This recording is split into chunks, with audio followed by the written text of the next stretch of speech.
Por favor, las personas que tengan niños o estén en sus respectivos hogares, apaguen el micrófono para no estar escuchando las cosas que están dentro de sus casas.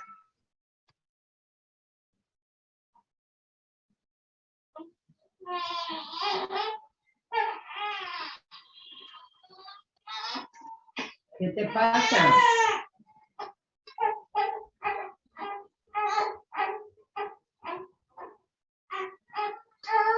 La persona que tenga un bebé, por favor, apague el micrófono. Queda con hambre.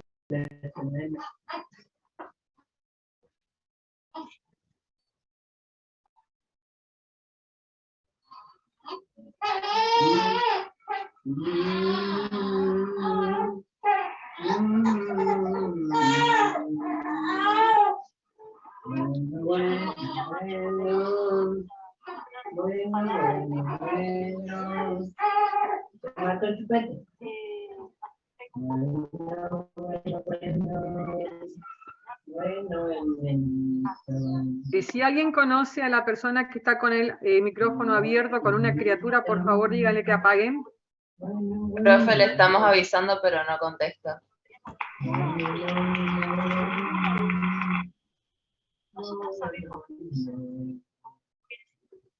¿Quién es la alumna? Teléfono. El que tiene el micrófono abierto. Es un chico. Sí, Trepo. sí, Juan Ignacio Trepo es el este. Juan Ignacio Trepo, por favor, apaga tu micrófono. Me está escuchando toda la clase.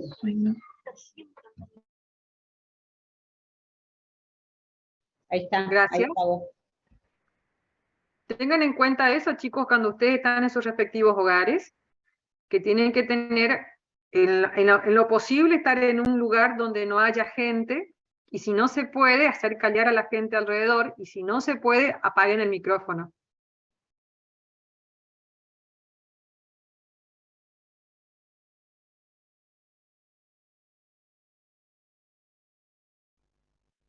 Buenas tardes para todos. Falta un minuto para comenzar la clase. Si alguien quiere hacer alguna pregunta o algo, antes de comenzar la clase no hay ningún inconveniente, puedo comenzar a contestar alguna pregunta, alguna duda que hayan tenido.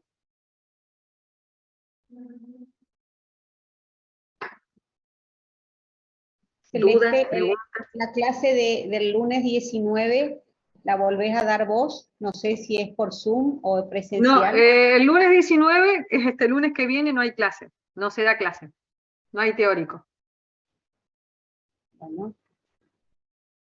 No hay teórico. Ahora vamos a dar, continuando con gimnasio y teniendo en cuenta lo que dijimos la primera vez, que vamos a hablar de dos patologías específicamente, que es lesionados medulares y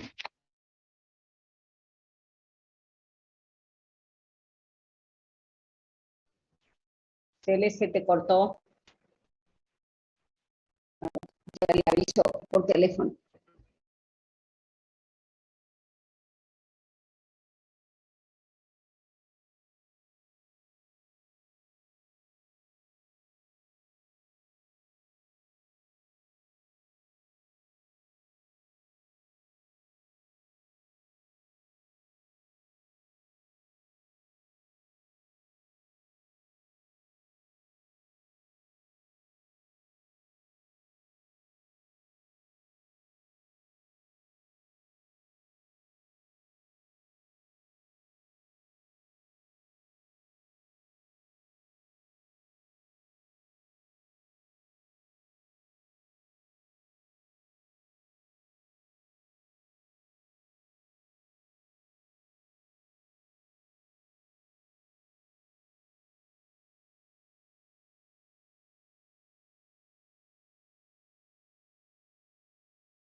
Un ratito, chicos, que se desconectó Celeste sin querer.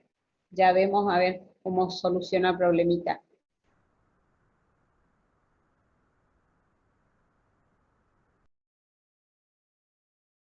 Profe, ¿le puedo preguntar a usted? Sí, sí, te escucho. Yo tenía una duda por ahí cuando vimos lo de paraplegia, el tema de la clasificación en alto y bajo, porque como que en una parte del Power solo a partir de C7, si no me equivoco, ahí dice que se clasifica como parapléjico alto.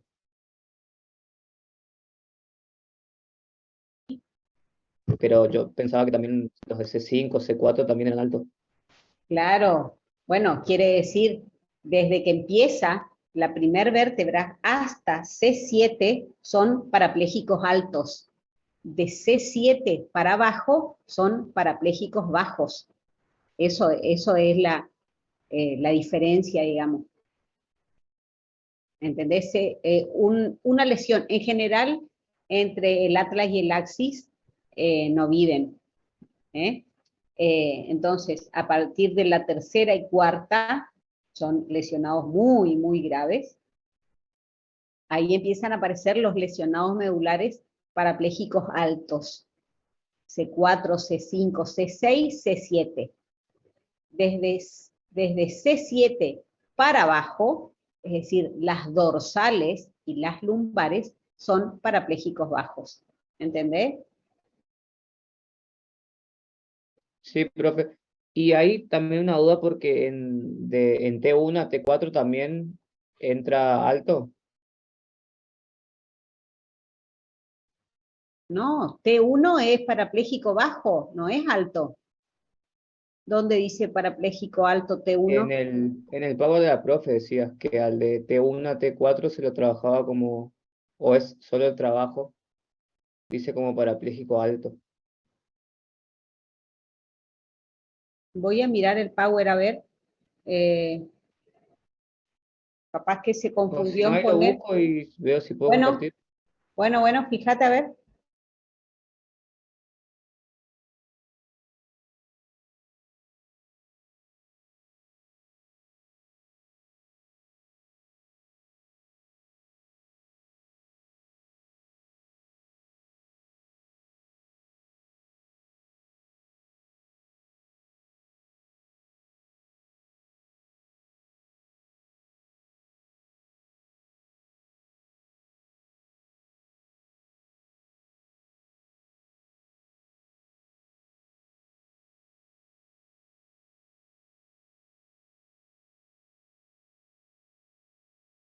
Que dice que... Ahí se ve, profe, ¿o no? Espérame que ya miro, espera. Vale.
Sí, chicos, perdón, soy yo la que estaba equivocada en responderte. Esos son parapléjicos altos. A partir de 10, de 10, de 12 más o menos, a ver, bájame el Power, a ver. ahí recién son parapléjicos bajos, esos son todavía altos. O sea que de T4 para arriba sería alto. Exacto, sí. Viste, de T12, lo que pasa es que yo nunca les clasifico con la T, por eso me confundo. Claro. Los parapléjicos bajos son a partir de las décimas dorsales, más o menos, décima primer dorsal para abajo, son los parapléjicos bajos. Todo lo que sea para arriba es parapléjico alto. Súper. La diferencia entre lo que yo le decía de las cervicales y las dorsales, las vértebras cervicales y dorsales, es que en general las que están muy arriba son lesionados con muchas otras patologías agregadas, que tienen mucho problema respiratorio, son los más lesionados y los que tenemos que trabajar mucho. Y por ahí es poco lo que se puede lograr. Yo la verdad que nunca pude lograr mucho, si bien tuve pocos lesionados a esa altura. No sé cómo hacen en Buenos Aires, y es el tipo de entrenamiento, qué sé yo, para sentarlos tan fácilmente o hacer ese tipo de cosas. Yo nunca pude lograr tanta destreza en un paciente con ese tipo de lesión tan alta, porque algunos tienen nada más que deltoides o tienen nada más que hombro, algo de alguna una parte del brazo, y bueno, esos son los más graves para nosotros. En general, los que comúnmente vemos y que dan muy buen resultado y andan muy bien, son los parapléjicos bajos, que tenemos miles de cosas para trabajar. Se trabaja muchísimo con ese tipo de gente y unos resultados muy buenos, muy buenos. No sé si ustedes fueron alguna vez a Aguas. En Aguas de Corrientes hay un chico parapléjico que yo le hice su rehabilitación. Después esa nena que juega al básquet, que suele salir en todas las redes, Florencia González Cabaña, también ella empezó su rehabilitación en el FLENI, ella se lesionó acá y se fue al FLENI, la operaron ahí, y empezó su rehabilitación y después siguió conmigo también. Esa nena, excelente como anduvo, pero claro, un trabajo de año y medio, 2, y después sigue su rehabilitación, es decir, el primer año y el segundo año es lo que más tenemos que hacer hincapié para poder sacarlo de la cama, para que empiece a adquirir sus propias destrezas, pero la rehabilitación continúa, siempre hay que seguir trabajándole, porque si no se descalcifican demasiado. Ustedes imagínense, ellos están casi todo el tiempo sentados, porque si bien nosotros logramos que el paciente camine, es muy raro que el paciente quiera andar siempre con sus piernas puestas, es decir, con sus ortesis externas puestas, porque es todo un drama para ponerse y para sacarse. Entonces para ellos adquieren mucha facilidad en sus sillas de rueda, mucha destreza, es más fácil, se suben y se bajan rápido de los autos o de las colchonetas o de la cama a su silla de ruedas que estar poniéndose las ortesis. Entonces andan más en sillas de ruedas que en otra cosa. Pero entonces eso le hace que se descalcifique mucho los huesos de las piernas, entonces corren siempre riesgo de fracturas, se le hace mucha osteoporosis. Entonces ese tipo de pacientes sí o sí nosotros tenemos que decirle o que vaya a un gimnasio adecuado donde hay un kinesiólogo trabajando, o él tiene que venir como gimnasia, de ir a un gimnasio al consultorio kinésico, donde le hagamos rehabilitación, digamos. Pasa que por ahí también se cansan, y también por ahí van rotando de un kinesiólogo a otro, porque lógico, se van cansando de nuestras caras, y nosotros también a veces nos cansamos de los pacientes, pero es muy lindo trabajar con ellos, y se logra muchísimas cosas, se logra prácticamente la independencia. Después yo atendí a un chico que tuvo una lesión a los 20 años, hoy ya hace más de 20, así que debe estar arriba de los 40 años, estaba haciendo el servicio militar y se le cayó una pared encima, y bueno, quedó parapléjico. Y bueno, cuando empezó conmigo a hacerse su rehabilitación, yo le había dicho, bueno, ¿cuál es tu objetivo? Porque siempre nosotros tenemos que preguntarle al paciente cuál es la idea, qué es lo que ellos tienen ganas de hacer o qué pretenden de hacer, porque a veces nosotros queremos que haga ciertas cosas que a lo mejor a ellos no les importa. Y bueno, y él me dijo que él lo único que quería era que cuando iba a entrar a la iglesia, porque se iba a casar, entrar caminando. Bueno, entonces tuvimos que meterle ficha con todo, pero aparte él y su familia, una familia divina, cuando vos tenés todo el apoyo de la familia, es espectacular rehabilitar al paciente. Y bueno, lo logramos, él creo que fue al año de su lesión, se casó y entró a la iglesia caminando. Imagínense, yo que estuve invitada a la iglesia, lloré de que entró hasta que salió, más o menos, encima que ya soy llorona, era mi logro ese. La verdad, uno cuando ve ese tipo de cosas tiene una satisfacción tan grande, tan linda. Eh, y bueno, y por ejemplo, Flor también, una nena que anda por el mundo porque juega al básquet y ella se recorre el mundo sola. Yo me la encontré hace un par de meses en Buenos Aires, estuve cenando en un restaurante y ella entra en su silla de ruedas y le digo a mi marido, esa es Florencia. Nah, ¿qué va a ser? Así, es Florencia, ella estaba todo con capucha, todo, hacía mucho frío. Entonces me voy hasta la mesa y le digo, Flor, ¿qué haces acá? ¡Ey! ¿Qué andas haciendo? Por supuesto, con un chico yo ni lo conocía, bueno, me presentó el novio y ella al otro día se iba, no sé si le decía a Japón, a Hawái, a dónde por ahí, porque se iba a jugar al básquet. ¿Y con quién vas? No, voy sola, solita, porque era ella, su mamá y su papá cuando tuvo el accidente, tenía un hermanito más chico, y no pasó 6 meses que se murió el papá y no pasó 4 meses que se murió la mamá. Fue toda una familia que tuvo un vuelco de un año para el otro, así que ella se quedó solita con su hermanito que en ese momento tenía 16, 17 años. Así que, bueno, anda sola, se rehabilitó muy bien y anda sola por el mundo.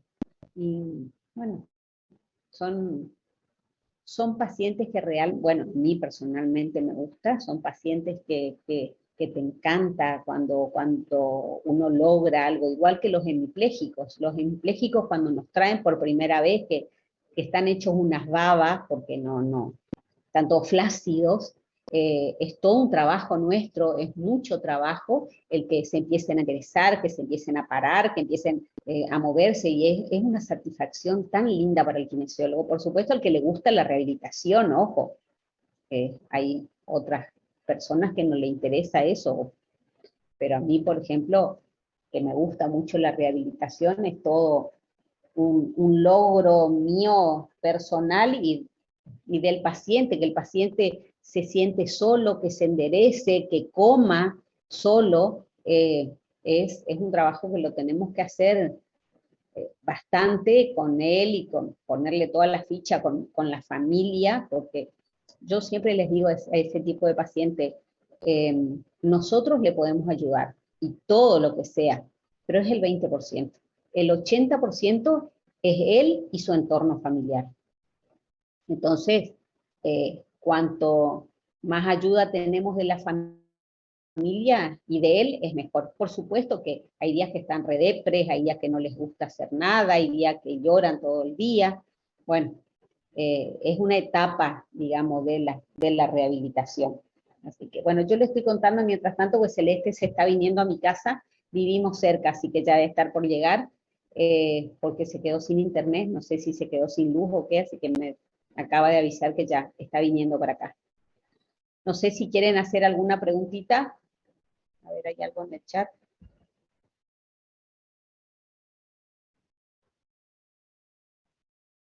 Hola Lu, ¿cómo estás? Apago un Hola, ¿cómo minutito mi están? micrófono, ya vuelvo con ustedes. Bueno, perfecto.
Chicos, ahí llegó Celeste a casa, ya conectamos todo su compu y empieza la clase. Aguarden un segundo más.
Ahí está, sí.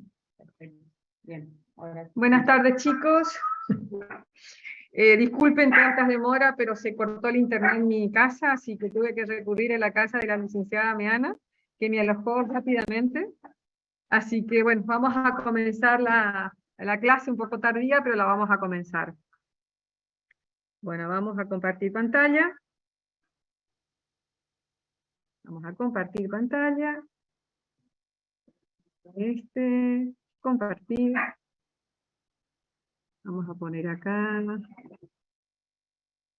Creo que es el hablante nada más. A ver, bueno, no sé cómo se hace esto. Intenté hacer otra cosa, pero bueno. A ver. Acá está, chiquitito. Muy bien. Ahí dice Silvia, pero bueno. Estamos. Vamos a acá. ¿Dónde va? ¿El otro lado? Sí, ese lado. No sé si estoy compartiendo pantalla o no. Sí, sí, sí. Ahí está. Muy bien. Sí, se ve. Está. Bueno, un poquito tarde. Bueno, cualquier cosita hacemos un poquito más rápido la clase y ya está. Lo que no vayan entendiendo, lo que les resulte complicado, me paran la clase o hacen un escrito en costado y lo vamos a ir dilucidando. Bueno, vamos a comenzar entonces con hemiplejía. Vamos a comenzar definiendo lo que es la hemiplejía. La hemiplejía, o hemiplegia, depende de cómo lo quieran llamar, es un trastorno del cuerpo del paciente en el que la mitad de un cuerpo está totalmente paralizada. O puede estar paralizada o puede estar pareciada. Pareciada quiere decir que tiene cierto tono, tiene movimientos, pero mucho más débil. Eso es paresia. Parálisis es cuando hay una lesión total en el cual no hay ningún tipo de movimiento. La característica de esto es que es la mitad del cuerpo. Generalmente se debe a un accidente cerebrovascular, sí que hay una lesión a nivel cerebral, aunque también pueden provocar de diferentes tipos de patologías, problemas de las espinas dorsales o hemisferio cerebral, y también puede ser provocada por tumores, pero acá la característica es que hay una lesión en el hemisferio derecho, digamos, o una lesión en una parte del cerebro, que por el entrecruzamiento de fibras, en la parte exterior, en la parte externa, es el hemicuerpo contrario o contralateral a la lesión, donde es la falta de movimiento. Otra de las cosas que también tiene la característica, que también tiene la hemiplegia, que puede venir asociada o no, es decir, puede ser solamente motora y sensitiva del hemicuerpo, o puede estar asociada con la visión, con la capacidad auditiva, con el habla, es decir, o con la capacidad de razonamiento. Es decir, de acuerdo al área a nivel cerebral que tome la lesión, van a ver las manifestaciones externas. Quiere decir que no solamente es la parte motriz del paciente, hay otras áreas que también pueden estar afectadas. Ustedes tienen que tener en cuenta también que cada hemisferio cerebral tiene sus particularidades. Y aparte de esa particularidad, vuelvo a repetir, si tenemos lesión cerebral en el hemisferio derecho, la manifestación motriz anulada o paralizada es el hemicuerpo izquierdo. Si tenemos lesiones en el hemisferio izquierdo, la manifestación exterior es el hemicuerpo derecho. ¿Cuáles son las características? Y bueno, lo que ya recién le dije, las de las lesiones. En ocasiones la lesión produce también la capacidad del movimiento sin llegar a la parálisis, que eso es la hemiparesia. En una primera instancia, ustedes tienen que tener en cuenta que en un primer momento producido el ictus, que significa en el momento más agudo, el paciente se presenta flácido, es decir, que todo es hemicuerpo, puede estar incorporada a la cara o no, acuérdense que es la mitad inferior de la cara, está totalmente sin fuerza, está totalmente caída. Pasadas las horas, o pasados los días, ese hemicuerpo entra a tomar tono, entra a adquirir fuerza. Esa fuerza no es normal, porque está totalmente anormalmente coordinada. Esa fuerza pasa a ser lo que nosotros llamamos una espasticidad. Es decir, es una fuerza incontrolada, mucho más fuerte de lo normal. No podemos decir una hipertrofia, no, porque esta es una espasticidad, porque es una liberación del control superior de las motoneuronas inferiores, que provoca justamente esta espasticidad, que puede estar asociada también con toda la parte de alteraciones sensitivas. Es decir, puede ser motora, puede ser solamente sensitiva, o puede ser la mezcla de ambas. El problema muchas veces, cuando nosotros que nos hemos encontrado también con pacientes, que la parte motora está bien, pero está alterada la parte sensitiva. Entonces una persona que no mueve ese hemicuerpo porque no lo siente, no por falta de fuerza, sino por falta de sensibilidad profunda. La zona destruida del cerebro es incapaz de controlar, porque es una liberación. Acuérdense que libera el control superior de toda la parte muscular y articular de ese hemicuerpo alterado. Y con el tiempo, si no se hace nada, se atrofia y se deforma. Todo ese sector del cuerpo, brazos, manos, piernas, cadera, todo se deforma. Aquí tienen ustedes una imagen, porque el accidente cerebrovascular puede ser hemorrágico o isquémico. Hablamos de hemorragia, como muestra acá en la figura, es cuando hay una rotura de una arteria. Al haber una rotura, sale la sangre y todo ese sector queda totalmente alterado. Cuando hablamos de una isquemia, ustedes van a ver que en la isquemia lo que hay es que no hay una rotura, sino que se cierra el canal de la arteria y todo aquel sector que queda sin sangre es la que queda alterada. En ambos casos siempre hay una lesión cerebral, pero pueden deberse a estas dos causas. Acá es lo que tenemos que tener en cuenta también, las secuelas que dejan cada hemisferio. Acuérdense que a nivel cerebral y la constitución del cerebro, cada hemisferio cerebral tiene sus particularidades y sus controles en el cuerpo. Si nosotros tenemos lesión o hay un derrame a nivel del hemisferio izquierdo, ¿con qué nos encontramos? con una paresia o plejía contralateral, es decir, la pierna, brazo y pierna en mi cuerpo derecho al que está afectado, una deficiencia sensitiva también de ese lado, y una afasia. La afasia es la imposibilidad o de hablar, o de expresarse, o de razonar. Esa es la afasia. Si tenemos lesión en el hemisferio derecho, van a ver ustedes que hay más problemas acá, porque el hemisferio derecho tiene más, digamos, controles a nivel del cuerpo. Aparte de la paresia o plejía, tiene más funciones a nivel del cuerpo. Aparte de la paresia o plejía, tenemos, y aparte de la deficiencia sensitiva, tenemos el síndrome de Pusher, Neckler y anosoconosia. Es decir, el hemisferio derecho provoca más problemas que el hemisferio izquierdo cuando hay una lesión. Aquí es como para que ustedes tengan una idea de cómo se manifiesta en el cuerpo cuando hay lesión. Si tenemos lesión en el hemisferio, digamos, izquierdo, acá vean ustedes las manifestaciones que hay. Es contralateral la manifestación, con los signos de Babinski, con otras. Hay una lesión fascio-braquio-plural. Acá para que ustedes vean así en una simple imagen cuáles son las lesiones que se presentan a nivel distal de acuerdo a la lesión cerebral.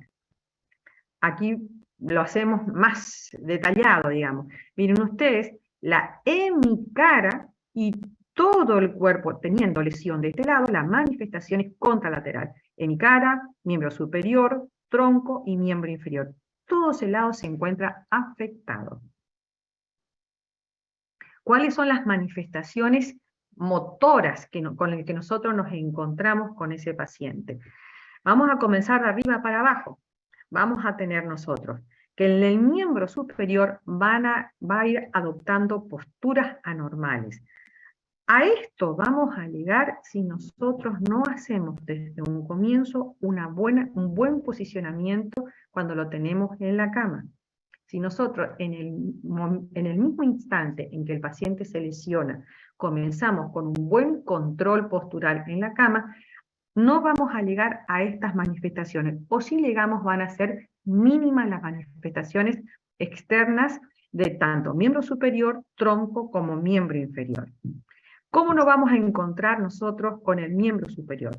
El hombro va a ir a una aducción, rotación interna, el codo puede ir a una flexión o extensión, el hombro también puede ir a una flexión o a una extensión, el codo puede ir a una flexión o a una extensión, la muñeca va a ir a una flexión palmar, va a haber inclusión del pulgar y flexión de los dedos. Esa sería la manifestación. Ahí está. No me veo. Ahí está. Es decir, la mano, sí, todo el miembro va a ir en una aducción, se aduce, hombro, flexión o extensión, rotación interna, codo en flexión o en extensión, y la mano va a ir a una flexión palmar, inclusión del pulgar y flexión de dedos. Esto es si nosotros no hacemos de alguna manera los controles, digamos, antes de que esto se produzca. En miembros inferiores, en el tronco nosotros lo que vamos a encontrar es una inclinación lateral hacia el lado hemi, es como que cae el tronco hacia el lado del hemi, y una rotación hacia atrás. Y en el miembro inferior vamos a ir a en cadera una rotación interna, aducción, flexión. La rodilla va a pasar lo mismo que el codo. Puede ir a una flexión o a una extensión. Y la punta del pie va a ir a una plantiflexión. Bueno, todo esto, acuérdense siempre, chicos, y tengan presente esta imagen. A esto es lo que nosotros no queremos que llegue nuestro paciente. Esto, si es que la atendemos desde un principio, y ese es nuestro gran desafío, atenderlo en el momento en que se produce la lesión, y si vemos que está internado, hacer los controles posicionales y posturales para que esto no suceda. Ahora, ¿cuáles son los problemas principales? Esto ustedes lo van a tener que tener muy presente, porque al saber y a interpretar estos problemas, son las cosas que a nosotros nos van a guiar para saber qué tenemos que hacer previamente para que no llegue a esto. Nosotros nos vamos a encontrar con lo que se llaman reacciones asociadas. Esto es, digamos, las reacciones asociadas en la medida en que el paciente va instalando su patología o su espasticidad, son movimientos que suceden, que se disparan cuando utilizamos el cuerpo sano, diríamos el hemicuerpo sano, cuando el paciente utiliza, que es lógico que utiliza porque es lo único que tiene el cuerpo sano, por reacción, por reflejo, del lado patológico aumentan todos esos movimientos anormales. Es decir, yo utilizo el lado sano y por asociación el lado enfermo aumenta todos sus patrones anormales de posturas y movimientos. Es decir, aumenta todo lo que nosotros vimos anteriormente, tanto en miembro superior como en miembros inferiores. ¿Qué me significa esto? Que si yo voy a estar utilizando, y mi paciente va a estar utilizando el lado sano, yo tengo que saber posicionar adecuadamente el lado enfermo para que estas reacciones asociadas no me aumenten el patrón anormal de movimiento. Esos son todos trabajos que nosotros vamos a ir haciendo. Afasia. La afasia es la incapacidad de poder expresarse con palabras. Tenemos afasia de expresión, afasia de escritura y afasia de comprensión. ¿Para qué me sirve saber esto? Porque yo me puedo encontrar con mi paciente y el paciente está acostado o está sentado. Yo le estoy hablando y el paciente no me contesta. Y yo digo, bueno, no me quiere, no me entiende, estoy haciendo las cosas muy difíciles. Y puede llegar a ser que no es que no me entienda, lo que no puede es expresarse. Entonces, él entiende lo que nosotros le decimos, pero lo que no puede es contestarnos. Entonces, nosotros tenemos que saber que con esto nos podemos encontrar. La apraxia, la apraxia también es la imposibilidad de hacer movimientos coordinados, pequeños movimientos coordinados, incapaz de hacer esos movimientos coordinados. Nos encontramos con alteraciones sensitivas, sí o no, depende del tipo de lesión. ¿Con qué nos vamos a encontrar? Con un sobreuso del lado sano. Claro, si yo tengo un hemicuerpo que no me responde, ¿cómo me voy a manejar? Con el lado sano. Entonces hay un sobreuso del lado sano y una atrofia y desuso del lado enfermo. Alteración de la línea media. ¿Qué va a hacer mi paciente? Él va a tratar de inclinarse, él va a tratar de orientarse siempre hacia el lado donde más maneja, que va a ser hacia su lado sano. Entonces va a tener alterada la línea media. Bloqueo de movimiento del tronco. Ustedes tienen que pensar, chicos, que de golpe él se quiere sentar, quiere caminar, que de golpe quiere sentarse, caminar, ¿y qué pasa? Para tener un movimiento de mano, un movimiento distal de mano, ¿yo qué tengo que hacer? Fijar el tronco, poner duro el tronco, pero nosotros normalmente cuando hacemos un movimiento levantamos la mano, nos peinamos, nos lavamos los dientes, no nos damos cuenta que tenemos toda una fijación central para dar un movimiento dinámico distal. Y nuestro tronco también podemos mover el brazo y el tronco también se mueve, porque nosotros tenemos disociados los movimientos, pero son totalmente coordinados. Estos pacientes, ¿qué pasa? Pierden esa disociación de movimiento, pierden esa dinámica de movimiento. Entonces, ¿qué hacen?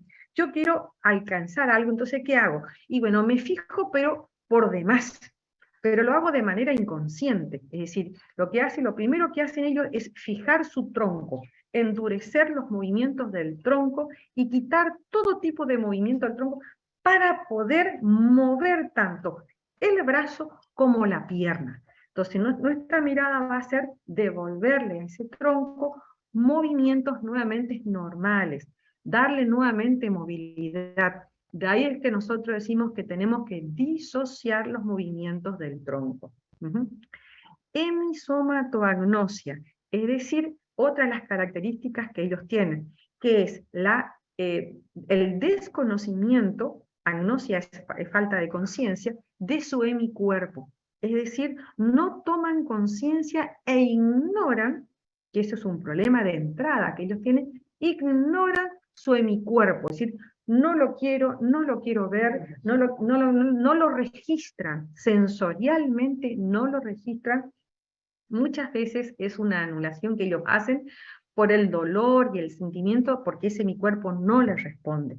Entonces, como no lo quiero ver, no lo tengo presente, y trato siempre de dejarlo hacia atrás. Entonces, ahí ya me altera todo, porque todo ese mi cuerpo queda girado hacia atrás porque no lo quiero ver. Tal es así que la cabeza, o no la quieren ni girar, no quieren ni mirar sobre ese sector, porque hay un desconocimiento sobre todo ese cuerpo. ¿Eso qué significa? Que como yo sé que esto va a suceder, desde que yo lo tengo acostado a mi paciente en la cama, tengo que colocar todos los elementos que él, ya sea el agua, el televisor, la puerta, digamos, si hay una puerta de acceso, todo tiene que quedar y mirar del lado hemipléjico. Entonces lo obligo a él a girar permanentemente mirando sobre ese lado. Todas las personas que lo vengan a saludar, todos los que le vengan a ayudar a él, todos tienen que dirigirse siempre sobre el lado hemipléjico o hemiparético, para desde un comienzo comenzar a estimular el uso de ese lado. Otra de las cosas que tenemos acá también, y es muy característico, es el hombro doloroso que tenemos que tener. Ustedes piensen que de entrada está todo flácido, ¿sí? Está todo caído. Si nosotros de entrada está totalmente caído, lo sentamos, el peso del brazo hace que subluxe hacia abajo, que puede ser hacia adelante o hacia atrás, el hombro, subluxa el hombro. Entonces, yo ya tengo que saber de antemano que en la flacidez puedo llegar a la luxación de hombro. Entonces, ¿qué voy a hacer yo? Desde un comienzo tengo que posicionar, antes de sentarlo a mi paciente, posicionar de tal manera ese hombro para que no se subluxe, porque yo sé que a eso me va a llevar. Va a tener problemas de la memoria, pensamiento, atención, aprendizaje cognitivo. Es una persona que hoy es una persona y mañana hasta tienen carácter agresivo muchas veces, porque se enojan contra ellos mismos y se enojan contra las personas que están más cercanas a ellos, como que es una manera de sacar esa angustia que tienen sobre la persona que está cercana. Todo eso tenemos que conocer nosotros, porque con todo eso nos vamos a encontrar. También tienen problemas de la delusión. ¿Se acuerdan cuando nosotros vimos parálisis facial? Que nosotros dijimos que muchas veces cuando tienen una parálisis de ese lado, hasta cuando comen, se mastican todo lo que sea la parte interna de la mejilla. En este caso tienen un babeo constante. Lo peor de todo esto, que al ser una lesión central, nosotros ya sabemos que la recuperación facial va a ser un 50 o un 40%, porque no recuperan, porque acá hay un problema central, no es un problema periférico. El problema periférico se soluciona la inflamación periférica y vuelve a tener su movimiento. En cambio, cuando es central, acuérdense que hay una liberación de los controles centrales, entonces esos movimientos que pueden aparecer están totalmente incoordinados, y muchas veces quedan con la parálisis facial, media parálisis de por vida. Todo eso tenemos que saber nosotros, y el cambio de carácter, como ya les dije de entrada. Acá es un glosario que les pongo acá, como para que ustedes lean, y entiendan un poquito más a lo que yo me refería hoy cuando decía reacciones asociadas. El síndrome de Pusher o del empujador, para que ustedes entiendan, más o menos les voy a hacer algo más sencillo. Cuando el paciente de golpe se encuentra con la hemiplegia, ¿qué pasa? Ellos tienen un hemicuerpo que le responde y un hemicuerpo que no le responde. Hagamos de cuenta que el hemicuerpo derecho es el que tiene fuerza y el izquierdo es el que no tiene fuerza. De entrada, ¿qué hacen ellos? Se inclinan sobre su hemicuerpo derecho. ¿Por qué? Porque es el que tiene fuerza, es el que le puede mantener sentado. Entonces, ahí ya van cambiando el sentido ellos de la verticalidad. Después se van dando cuenta de que están muy inclinados sobre su lado derecho. Entonces comienzan a ellos mismos, y también con los controles que uno le va haciendo, se va inclinando sobre su lado lesionado. ¿Qué pasa? Al inclinarse sobre ese lado lesionado, ellos están pensando que se están colocándose derecho, y no es así, porque de ese lado justamente lo que no tienen es una fuerza de soporte. Entonces, ¿qué hacen? Van peleando con los dos hemicuerpos. Del lado derecho tengo fuerza, del lado izquierdo yo me caigo. Entonces comienzan como un empuje del lado derecho hacia el lado izquierdo. Y en ese empuje, en esa pelea, siempre gana el lado lesionado, porque sobrecorrigen y se empujan del lado sano sobre el lado enfermo, y al sobrecorregir se caen sobre su lado enfermo, porque sobrecorrigen su línea media. Ese es el síndrome de Pusher o del empujador. El neglect o negligencia es el desconocimiento de su lado, pero acá hay un problema sensorial. Cuando nosotros hablamos neglect o negligencia, es un problema sensorial que no a todos se les manifiesta, pero sí a una gran parte. Les puede durar 1, 2 o 3 semanas, a veces unos meses. Hay un problema sensorial tanto en la vista, en el oído, en el tacto, de ese en mi cuerpo, que es un desconocimiento. No lo siento, lo siento mal, lo siento diferente, es una sensación rara lo que tengo a ese lado, entonces lo desconozco a ese cuerpo. Todo eso se trabaja, que muchas veces se anota con la anosognosia, que muchas veces se junta con la anosognosia. La anosognosia es el desconocimiento, el no querer, no lo quiero a mi cuerpo, no lo quiero a ese en mi cuerpo. Se junta mucho con la negligencia, porque la negligencia es un problema sensorial, y la anosognosia es algo interno del paciente y dice, no lo quiero a ese de mi cuerpo porque no lo reconozco como propio. Entonces, todo esto tenemos que tener nosotros en cuenta cuando estamos trabajando, porque con estos comportamientos nos podemos encontrar.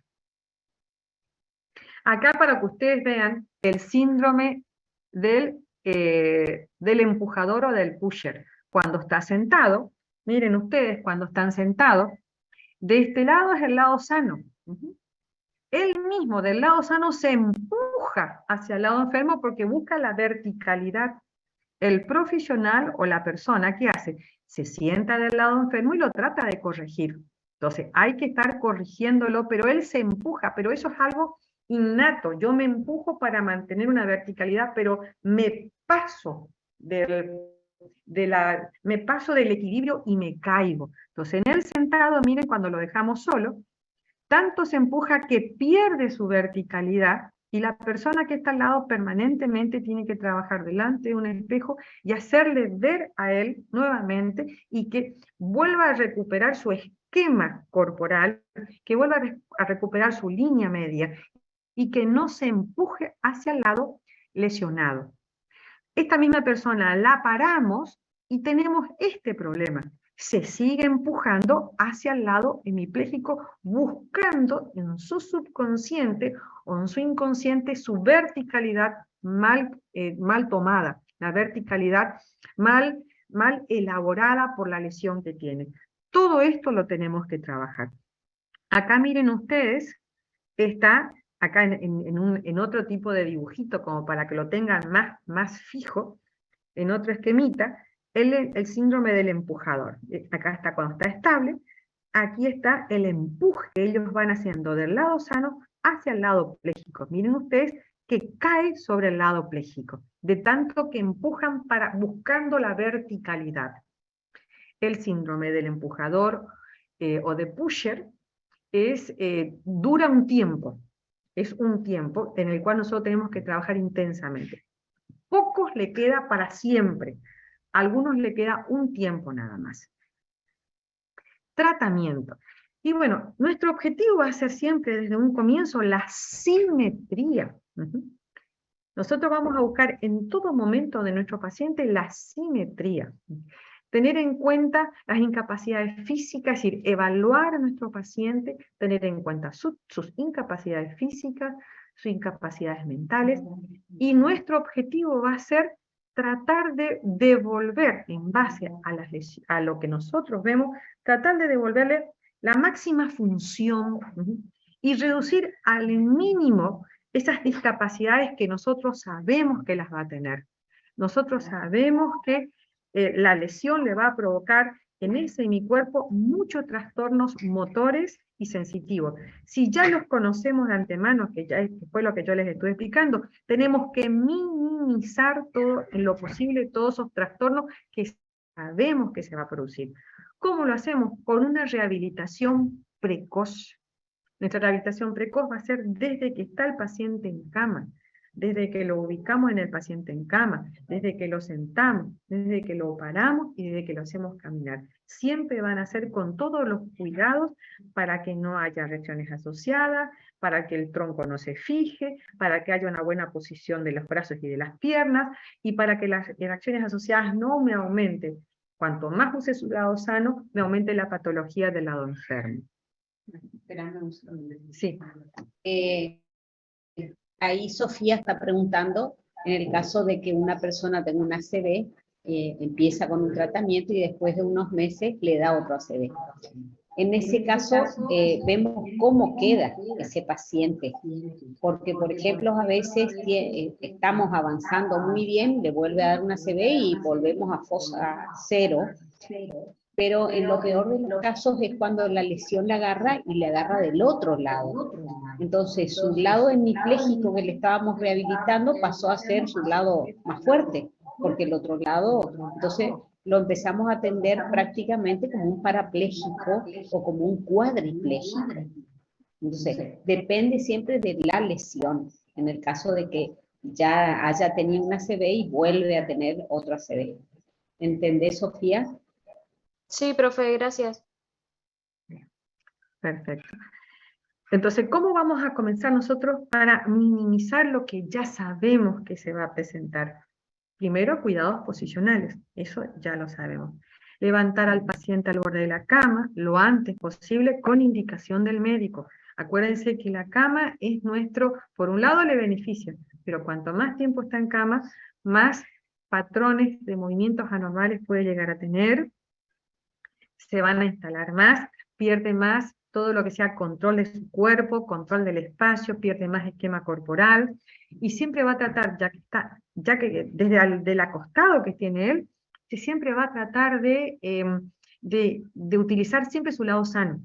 Y nosotros desde la cama ya tenemos que comenzar colocando las cosas del lado pléjico, y toda nuestra ayuda, nuestro soporte, nuestra hablada, la persona que le venga a saludar, lo que sea, siempre tiene que ser del lado hemipléjico o hemiparético. Desde un comienzo nosotros tenemos que trabajar la línea media. Control de hombro, porque ya sabemos lo que va a pasar. Control del tobillo, porque también sabemos que va a una plantiflexión. Buscamos la línea media y que desde un comienzo realice la carga de peso en ambos isquiones. ¿Por qué? Porque siempre va a tratar de trasladarse y cargar peso sobre la cola sana, que pertenece al hemicuerpo sano. Entonces nosotros siempre vamos a buscar que cargue peso en los dos isquios en el mismo momento, desde el momento en que se sienta. Todas las actividades las tenemos que iniciar siempre del lado hemipléjico. Acá, rehabilitación en el periodo agudo. El tiempo empleado en la fase aguda es un tiempo muy bien invertido. Tengan presente esto lo que dijo Patricia Davis. Y seguramente cuanto más nosotros trabajemos, controlemos y ayudemos a nuestro paciente en la fase aguda, todo lo que venga después se va a minimizar. Quiere decir que nosotros vamos a tener una reeducación ambulatoria con mucho éxito. Más controlamos la fase aguda, mejor resultados en su recuperación va a tener. Muchas veces dicen, ¿cuándo comenzamos a marchar? Suelen ser preguntas que se presentan, ¿no? El entrenamiento convencional de la marcha, nosotros tenemos que comenzar a hacerlo marchar cuando el paciente está en condiciones de poder apoyar bien ese mi cuerpo. Es decir, nosotros, cuando el doctor ya nos autoriza, ya lo vamos sentando. Ahí trabajamos línea media. Tenemos que ir trabajando todas las partes importantes y los músculos importantes que van a ayudar a tener una marcha. Por eso hablamos de la práctica parcial de los componentes preparatorios de la marcha. Es decir, fortalecer todo aquello, reeducar todo aquello de manera coordinada y específica de todos aquellos componentes que nosotros sabemos que vamos a necesitar para la marcha. Es decir, es como que lo preparamos como si fuera un rompecabezas al paciente. Lo vamos preparando como para que cuando lo sentamos, cuando lo paramos y cuando comencemos la marcha, esté lo más armado posible y con todos los controles habidos como para que la marcha desde un comienzo sea lo más normal posible, con las mejores descargas posibles en el pie, en la rodilla, en la cadera, y que tenga el brazo bien controlado, porque acuérdense que puede haber una luxación del hombro. Generalmente se tarda un mes más o menos en armar al paciente para que haga una buena marcha. Eso no quita que podemos hacer todos los ejercicios de premarcha antes, pero para que haga una buena marcha tiene que estar bien preparado, porque donde mi paciente se siente mal, se sienta mal, se pare mal y comience a marchar de esa manera, lo único que yo voy a hacer es enseñarle todo algo anormal. Yo tengo que buscar la normalidad, no la anormalidad. Seguimos. Pautas de rehabilitación. En base a todo lo que dijimos, ¿cuáles van a ser nuestras pautas de trabajo? Línea media, cargas y transferencias de peso hacia el lado hemipléjico. Acuérdense ustedes una cosa, cuando yo cargo peso y transfiero el peso de un lado al otro, nosotros tenemos sensores en las articulaciones y tenemos sensores en los músculos. Esos sensores me van diciendo a mí qué está haciendo esa articulación, cuál es el tiempo de trabajo de esa articulación y qué está haciendo a nivel espacial esa articulación. Entonces, mi carga de peso lo que tiende es a informarle a ese paciente a través de la carga de peso qué está haciendo esa articulación en ese momento. De ahí es la insistencia de hacer las cargas y transferencias de peso. Facilitar el uso del lado pléjico. Desde un comienzo tenemos que hacer que trabaje y que cargue peso sobre su lado pléjico. Elongar activamente el lado afectado. Es decir, si nosotros vemos que, por ejemplo, el tronco cae o se vuelca hacia ese costado, tenemos que elongar todo lo que sean las posturas, los músculos del tronco para mantenerlo alineado. Desbloquear el tronco en todas las actividades. Acuérdense que ellos rigidizan el tronco para poder hacer una marcha dura o un movimiento duro de brazo. Entonces nosotros tenemos que volver a desbloquear, es decir, darle movimiento de la cintura escapular sobre la cintura pélvica, de la cintura pélvica sobre la cintura escapular. Tenemos que darle movimiento a ese tronco para mejorar todo lo que sea el trabajo del brazo y el trabajo de la pierna.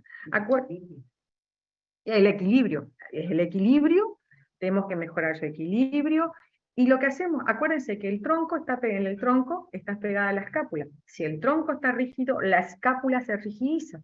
Si la escápula pierde los movimientos, ¿qué pasa? El brazo va a tener movimientos muy limitados y muy forzados. Con el tiempo, tanto se esfuerza para mover que llega un momento que va a anular hasta el propio movimiento que pueda hacer. Entonces, ¿qué tenemos que hacer nosotros? darle movimiento al tronco, darle movimiento a esas escápulas, para que después ese mismo movimiento de la escápula libere el hombro, libere el codo y libere el brazo. El objetivo de todo esto es, muchas veces los profesionales ven el brazo en la postura patológica, en flexión, en un patrón flexor, que es en un patrón flexor, este es el patrón flexor, y comienzan trabajando la mano, estiran la mano para que hagan el agarre. Pero esta mano no se va a poder liberar. ¿Por qué? Porque el problema está que el tronco está rígido y la escápula está rígida. Entonces, si yo quiero liberar la mano, primero que nada tengo que darle movimiento al tronco, movimiento a la escápula, y entonces ahí sí se va a ir aflojando hasta llegar a la mano y poder darle funcionalidad a la mano. Es decir, es una mirada diferente. Es una mirada de cómo se instala el movimiento. El movimiento, acuérdense que era próximo distal, bueno, entonces quiere decir que nosotros tenemos que hacer esa reeducación, próxima distal. Evitar las luxaciones de hombros, sabemos ya con vendajes, cabestrillos y férulas de contención. Tenemos que posicionar el pie, acuérdense que el pie va a un equino, entonces de entrada tenemos que, desde el momento en que está acostado nuestro paciente, ya tenemos que posicionar en 90 grados el pie. Y reeducación facial. Muchas veces el paciente está más preocupado por su cara que por su cuerpo, porque es tanto el babeo que tienen que usar baberos, de tanto babeo que tienen, porque es demasiado lo que se le cae la saliva, entonces están más preocupados de eso que de la parte del resto del cuerpo, porque hasta no pueden ni comer. Así que ustedes saben que hay férulas de contención que también podemos, kinesiotape, ferulitas de... podemos trabajar sobre esa cara como para controlar esa cara y enseñarle lógicamente todos los ejercicios para que entren nuevamente a mover todo lo que sea mejilla. Cuando hablamos de los cuidados posicionales, ustedes ya saben esto porque eso ya lo vimos el otro día en el posicionamiento de un paciente en cama. Los lugares probables tanto en supino como en prono. Los controles, acuérdense cuando el paciente, estamos hablando ya acá de un hemipléjico, entonces acá lo que vamos a tener que tener en cuenta es controlar, cuando están en supino, controlar desde brazo, desde hombro hasta la mano tiene que estar más elevada, no se olviden que en la palma de la mano no se coloca nada, se colocan en los dedos, separadores, dedales, todo lo que sea que abra los dedos, porque nosotros sabemos que esta es la posición a la que va a ir. Entonces tiene que abrir los dedos. Tiene que girarse sobre todos los lados, porque muchas veces dicen, ¿se puede acostar sobre el lado pléjico? Sí, se tiene que acostar sobre el lado pléjico, porque tiene que volver a tener esas sensaciones. Ellos van a tener como que de ese lado, como ellos tienen, de alguna manera, desconocen el lado, o tienen alteradas las sensaciones y la percepción de ese cuerpo, muchas veces no quieren acostarse sobre ese lado, justamente por ese problema que están teniendo. Entonces nosotros tenemos que hablar, tanto con él, como con la familia, como con las personas que están cercanas, que sí o sí, desde un comienzo él tiene que volver a tener esas sensaciones perdidas. Entonces tiene que acostarse sobre ese lado, de igual tiempo que sobre su lado sano. Y los controles de ese lado pléjico también tienen que ser, acuérdense de elevar el brazo. En este caso, por ejemplo, cuando está el lado pléjico arriba, tengan en cuenta que no tienen que estar tan estirado el codo. Nunca tienen que ir a posiciones extremas en las posiciones, cuando ustedes acomodan el brazo. Nunca a posición extrema. Siempre tiene que haber una pequeña flexión. Nunca tiene que ser una abducción extrema. Una posición siempre que se coloca el miembro superior e inferior en posiciones intermedias. Nunca en posiciones extremas. ¿Por qué? Porque la liberación que hace el cerebro hace de que el movimiento exterior, el movimiento externo, sea todo, generalmente lleva toda una extensión. La espasticidad generalmente se da en una extensión total o en una flexión total. Entonces, si nosotros ya sabemos que ese paciente por su lesión puede ir a una extensión total o por una flexión, cuando yo estoy posicionando en la cama, nunca lo tengo que colocar en posiciones extremas, porque yo sé que la patología lo va a llevar a eso, a esos patrones anormales. Entonces tengo que buscar posiciones intermedias, un poco de flexión de cadera, un poco de flexión de rodilla, y lo que sí controlar la plantiflexión del pie. En el brazo también, un poco de abducción, un poco de rotación intermedia y apertura de mano, porque sé que todo, donde yo no haga ese control, se instala el patrón patológico que es el que nosotros vimos anteriormente. Acá de vuelta tenemos nosotros los cuidados posicionales y las explicaciones más o menos de los cuidados posicionales. Siempre se eleva un poquitito la cadera, ¿por qué? Para que no vaya a una extensión. Se da también un poquito de flexión de rodilla, y acá lo que hay que hacer es el cuidado de que no vaya a una plantiflexión. Tanto cuando está en supino, cuando está en lateral y queda abajo el hemicuerpo, también. Miren ustedes que siempre haya un poquito de flexión, y acá también controlar la plantiflexión. Aquí también hay que controlar la plantiflexión. No hay que dejar libre el pie, porque va a ir una plantiflexión, porque el tríceps ural se rigidiza. Acá tienen soportes y ayudas. Miren ustedes acá las camas. Estas son camas con, digamos, que tienen un motor que lo que le hace es, le dan aire a este colchón, es un colchón de aire, entonces las presiones que va teniendo son distintas. Miren, acá están las férulas, que estas son férulas que si no las tenemos, podemos hacer con PVC. Miren ustedes acá abajo, por ejemplo, este paciente, igual que acá ustedes van a ver una valva de PVC, es decir, se le saca todos los bordes que son la parte filosa, o se le coloca cosas así, se le saca el filo, se le pone una goma eva o algo a todo, y ya no sirve como valva. Si no tenemos una valva que haga 90 grados, estos mismos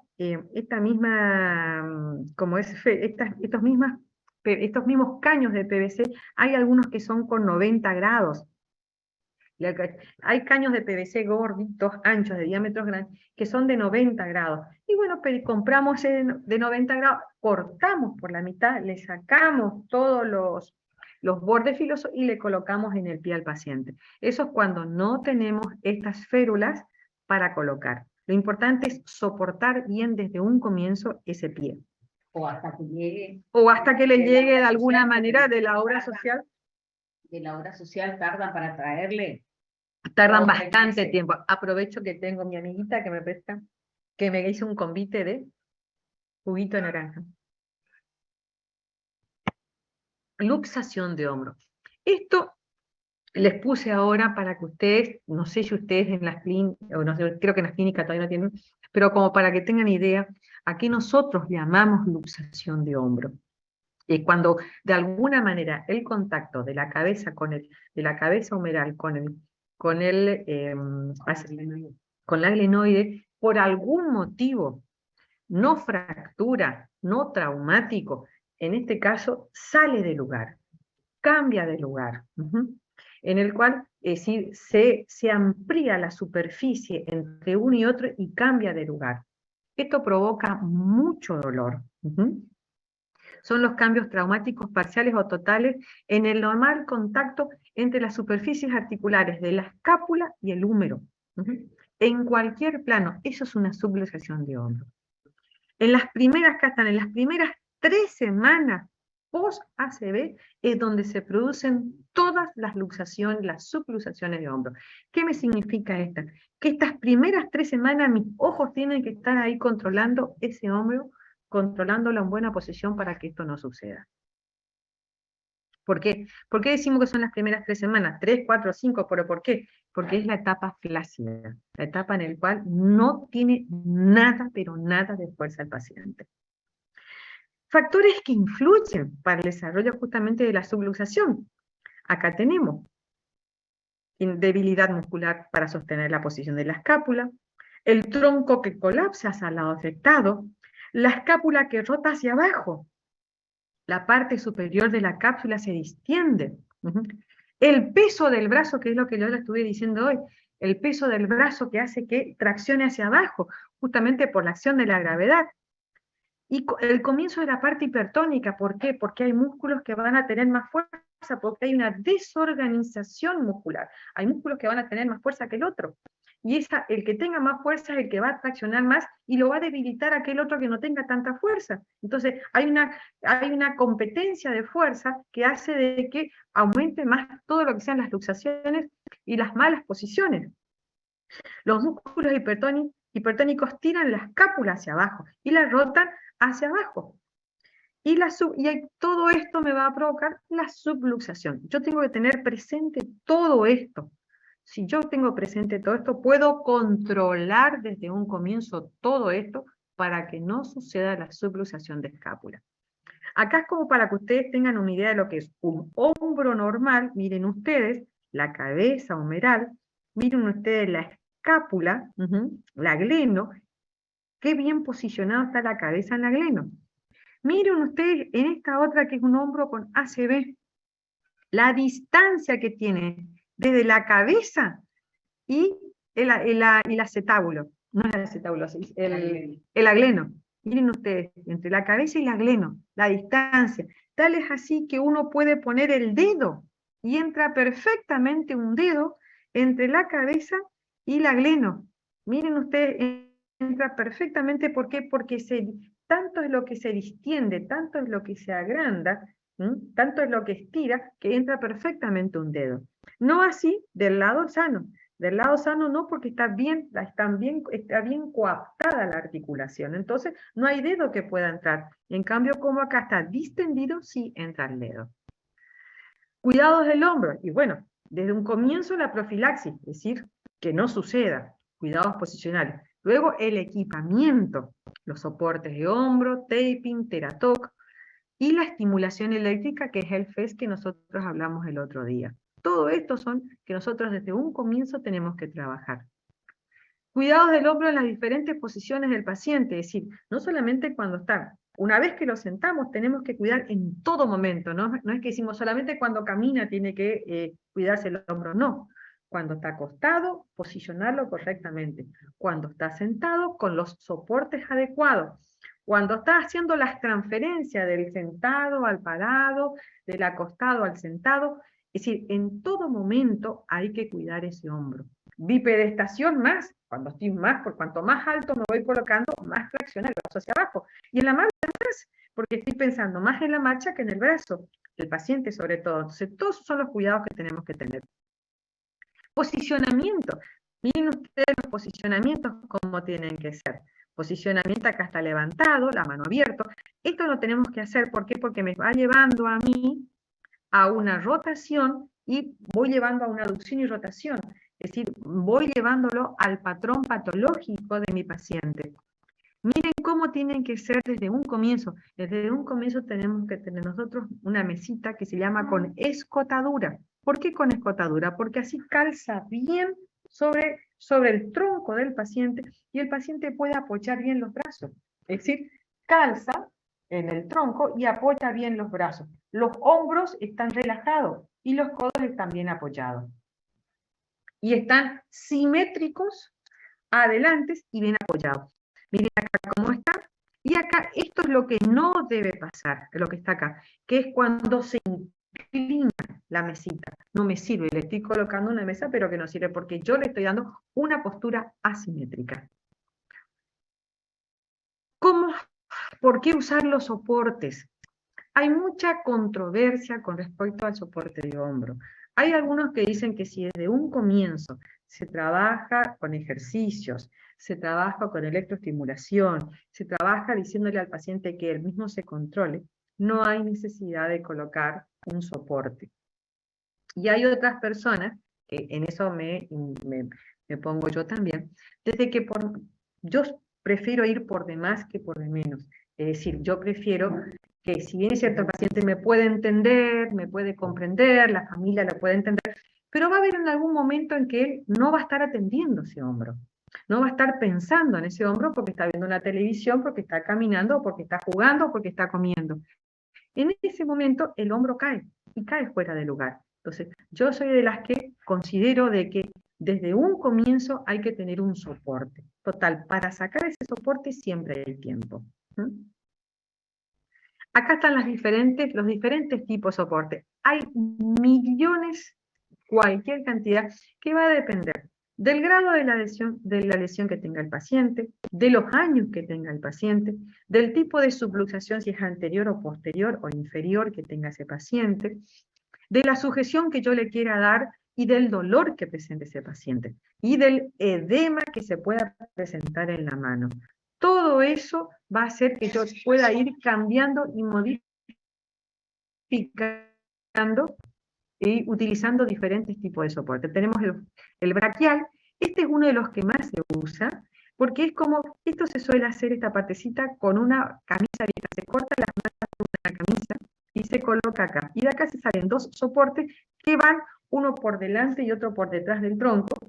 Es lo más rápido de hacer con una camisa vieja. Entonces lo que se hace es se le levanta el hombro al paciente, porque es una camisa, la mitad de una camisa, que va con un soporte adelante, otro soporte atrás, y se cruza por delante del tronco y le sujeta el hombro. Eso suele ser bastante. Después tenemos en el 8, después, también se le puede colocar acá abajo, en la axila por la transpiración más que nada para levantar. Tenemos inmovilización de clavículas, tenemos este que es simple, que solamente agarra mano y codo, y este es otro de los que más se están utilizando. Este es un sling con soporte en antebrazo y mano. Este es uno de los últimos que más se está usando, porque agarra desde el codo, antebrazo y mano. Y se baja el tronco del otro lado. Y se va y cruza, esto cruza como si fuera una bandera, cruza del otro lado. Entonces, un brazo está bien sujetado y soportado porque está tomado del otro brazo, digamos, está tomado sobre el otro tronco, sobre el otro hemicuerpo, está sobre el tronco puesto, se lo sujeta. Estas son maneras de colocar el cabestillo, que después ya vamos a tener nosotros una clase para esta. No sé si este me va a dar, pero no importa si no, así. Esto creo que está levantado al aula, chicos, de cómo colocar. Esto lo van a ver después ustedes nomás. Así no perdemos tiempo. También tenemos los vendajes que son rígidos.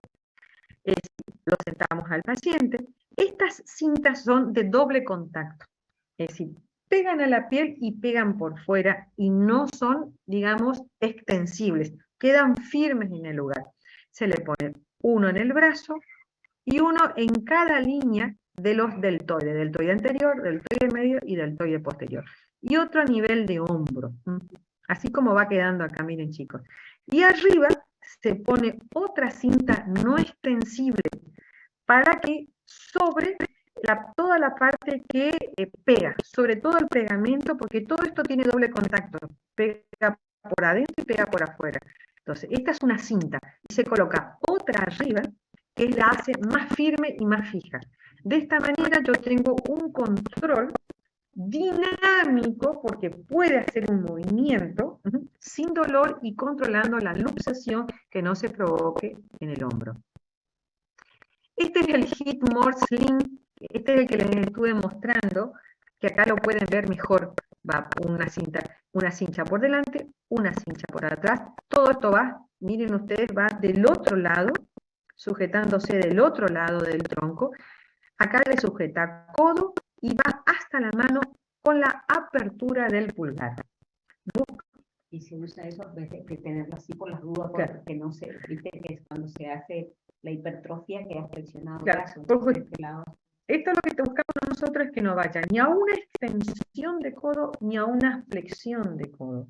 Este busca una situación intermedia, porque acuérdense que los patrones patológicos de movimientos a los que van estos pacientes es o extensión o es flexión. Por eso nosotros tenemos que ir buscando siempre una postura intermedia. Uso o no de la sujeción. Esto fue lo que yo les dije de entrada. Hay muchos estudios. Yo creo que la Kine 2 no está de acuerdo con el uso de la sujeción, porque ellos van más al trabajo permanente de ese hombro, que está perfecto, entonces no hay necesidad de una sujeción. Yo soy de la idea de que no siempre el paciente puede estar pensando en ese hombro, entonces con un buen vendaje, con un buen soporte, que se saque el soporte y el vendaje cuando está trabajando y haciendo ejercicio. Cuando no está haciendo ese ejercicio o esa gimnasia especializada, se vuelve a colocar el soporte para mantenerlo en buena Lo posición. que pasa es que son tipos de rehabilitación diferentes, porque si nosotros lo vamos a tener al paciente todos los días en el consultorio, o 5 o 6 horas como hacen en Cuba, entonces sí, no es buena la sujeción, porque están muchas horas del día trabajando. Pero nosotros que a veces lo atendemos 2 veces por semana o 3. No sé si te están escuchando. Sí, porque escuchan por ahí. Ah, bueno. Sí o sí no tenemos que validar de ese tipo de sujeción. Ahora vamos, ya hablamos del hombro, ya hablamos de la mano, también un poco de la mano, y ahora entonces vamos a ver nosotros el pie. Acuérdense que desde un comienzo, ya en la cama, tenemos que colocar la férula. Después lo tenemos que ir bipedestando también. Si tenemos esta mesa de bipedestación, lo podemos trabajar perfectamente bipedestando, con las cargas correspondientes a donde está, con las cargas sobre los 2 pies. No es que uno tiene que cargar más que el otro, no, sobre los 2 pies, porque nosotros tenemos que buscar en todo momento línea media y simetría. Acá estos es lo más fácil que hay, que los encontré en internet, los probé en pacientes y chicos, resulta fantástico, y es tan sencillo hacer, porque es una argolla de goma eva o de cuero que agarra en la parte baja del tobillo, la otra en la parte del medio pie, y este es un tensor o un elástico. Las gomas esas de las gomas. Puede ser hasta las gomas, hasta de los burletes de los autos. Y este es un tensor. Miren que lo pueden usar también dentro del zapato. Es decir, arriba de la zapatilla, este tensor le pueden sacar esta parte cuando se coloca la zapatilla, y lo pueden hacer sobre el medio de la zapatilla, le pueden colocar el tensor. Entonces, ¿qué hace este tensor? Cuando él apoya el talón, automáticamente le levanta la punta del pie. O bien puedo utilizar esto mismo dentro de la zapatilla y dejo libre este sector para que cuando apoya el pie, el talón levante la punta del pie. Y este es, que ustedes ven acá, este es un FES. Este es el electroestimulador funcional, que se coloca a nivel de la parte superior de la pierna, y que está regulado para que cada vez, y acá está la otra parte del FES. ¿Qué es lo que hace esto? Cada vez que apoya el talón, el FES se dispara y provoca la flexión dorsal del pie. De esa manera, eso ya está regulado de acuerdo al tipo de marcha que hace el paciente. Entonces, hace una marcha tranquila, normal, ya regula el tipo de paso que va a hacer, y cada vez que él apoya el talón, se levanta la punta del pie. Esto es muy bueno porque le va haciendo que una práctica permanente de toda la parte de flexores dorsales del pie. Sillas de ruedas. Muchas veces el paciente terminado, se lo levanta de la cama y no tiene todavía la fuerza suficiente como para poder estar sentado mucho tiempo, o por los años que tiene, o por la lesión que fue demasiado masiva. Entonces tenemos que tener en cuenta el tipo de sillas de ruedas que contamos. Normalmente buscamos que sean sillas de ruedas con, con el respaldo reclinable.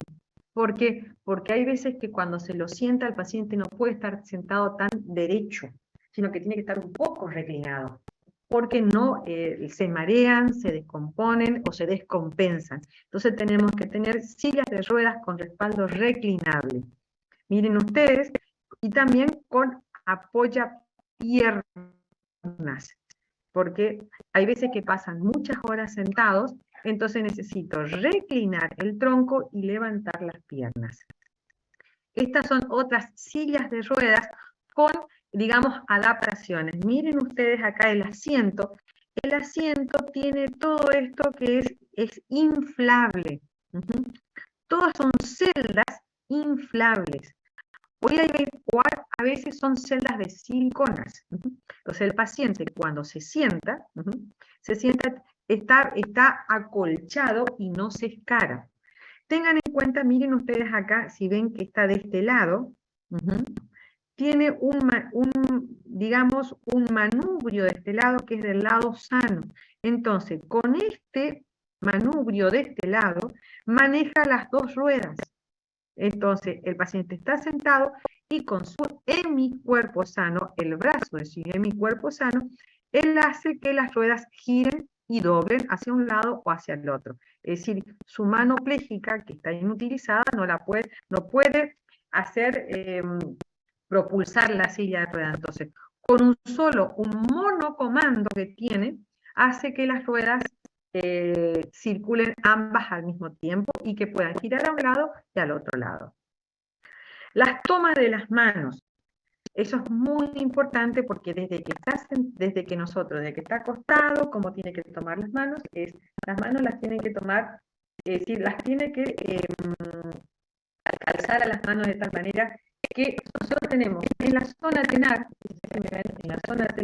tenemos un punto, que lo que hace es, cuando nosotros tomamos en ese punto, provoca la apertura de la mano, la apertura de los dedos. No es automático. No es automático. Porque te crees que tocan y se abren. No es un punto gatillo, digamos, que uno toque y ya salga. No es mágico. Ayuda, facilita a la apertura de la mano. Entonces nosotros desde un comienzo tenemos que enseñar a nuestro paciente a colocar su pulgar sobre esa zona tenar y hacer una pequeña presión. Entonces de esa manera se provoca y ayuda a la apertura de mano. Y acá ustedes van a ver cuando está el profesional trabajando, parándolo y haciéndolo caminar. Y miren ustedes, un brazo del profesional toma por debajo del hombro porque tenemos que calzar el hombro. Acuérdense de las reacciones asociadas. Cuanto más utilice su lado sano, más movimientos patológicos va a aparecer en su lado enfermo. Entonces yo desde un comienzo, ya que lo voy a hacer caminar o que voy a caminar con él, tengo que tomarlo bien y en los lugares precisos. Entonces, sujeto bien el hombro y miren ustedes, la palma de la mano está sujetada por el profesional. Eso lo vamos a practicar, que es para abrir las manos. Y nuestra pierna está empujando la pierna del paciente, de tal manera que ayuda y facilita para la marcha, para dar los pasos de la marcha. Vendaje y equipamientos especiales para hemipléjicos.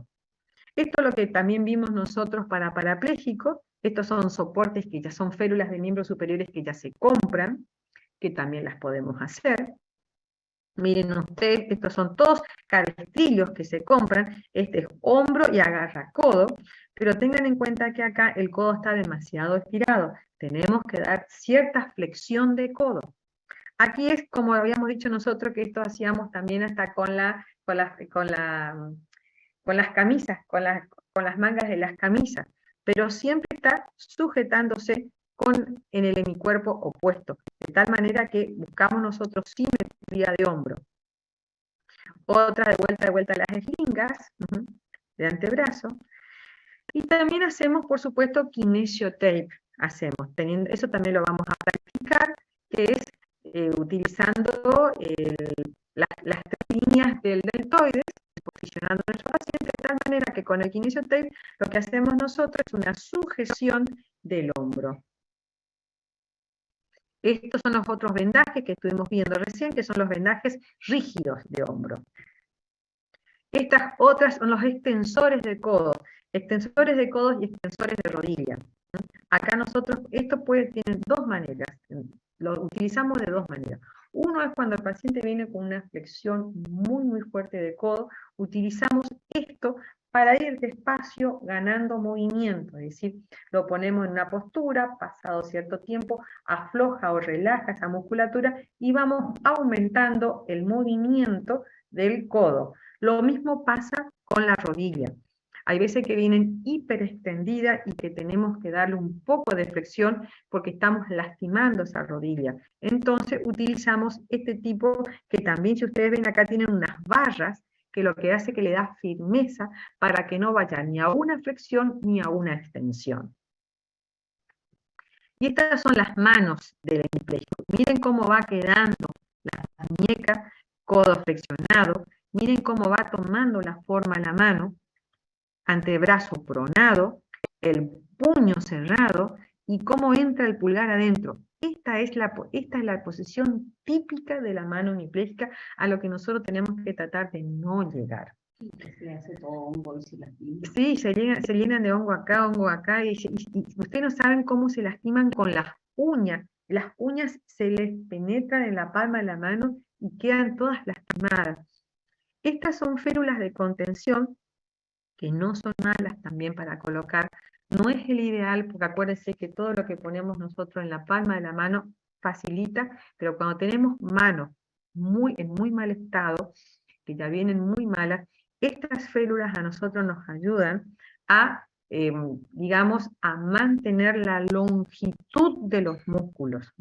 Nos ayudan, lo trabajamos a mano, elongamos un poco la musculatura y colocamos estas férulas de contención para ir mejorando la amplitud de sus manos. Sobre todo muchas veces cuando ellos escriben mucho, por ejemplo, tienen que escribir mucho, trabajar mucho en una computadora, están trabajando con la mano sana. Entonces, ¿qué pasa con la mano pléjica? Cuando trabajan con la mano sana, la mano pléjica por las reacciones asociadas va adquiriendo esta posición y hasta llegar a esto. Es decir, va aumentando la tensión porque yo estoy utilizando el lado sano. Entonces, al colocarle yo esta férula, ya le estoy manteniendo en buena posición, entonces él va a estar trabajando con su mano sana y no tiene necesidad de estar controlando su mano enferma, pues ya tiene la férula que le contenga. Las valvas.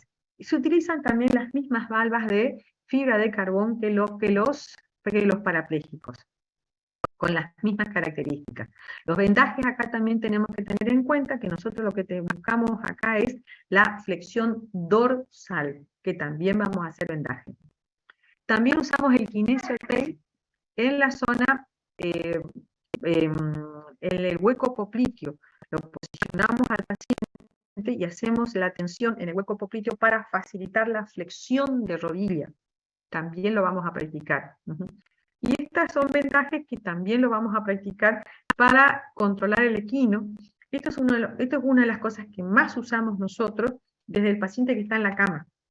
Ya lo utilizamos este vendaje porque aparte de posicionar bien el pie en posición dorsal, me facilita el drenaje.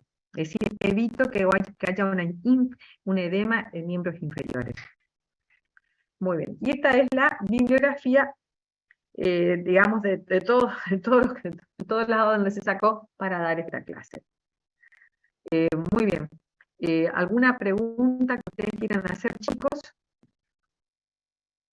Sí, hay muchas dudas. Toda la parte de vendaje lo vamos a hacer.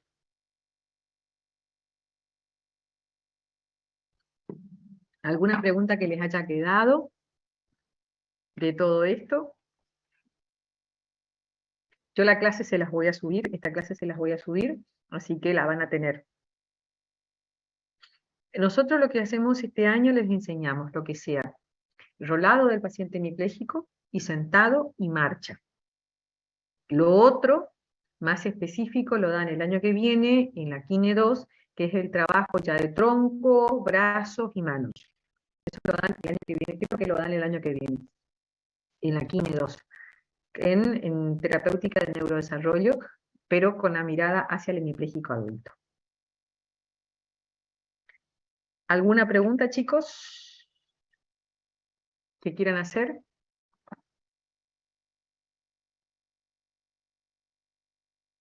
¿O están todos dormidos? ¿O entendieron todo muy bien?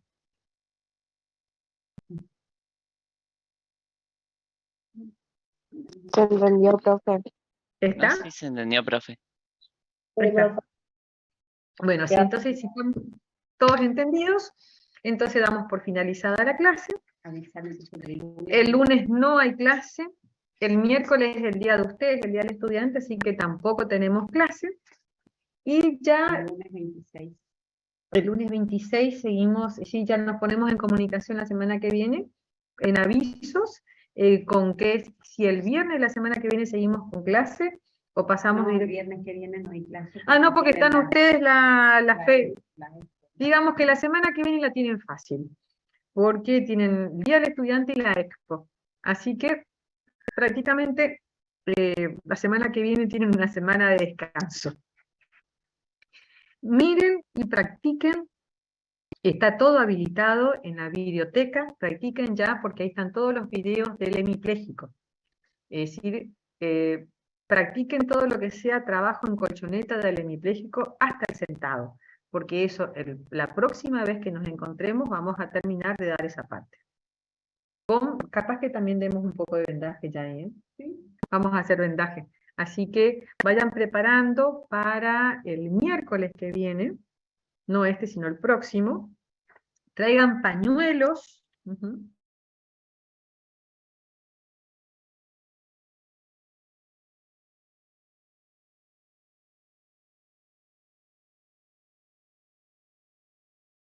El miércoles 28. El miércoles para el miércoles 28.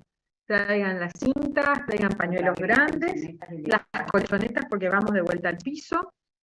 Vendas de 5 centímetros y de 10 centímetros vayan llevando porque vamos a hacer todas unas prácticas de hemiplégicos y de vendajes.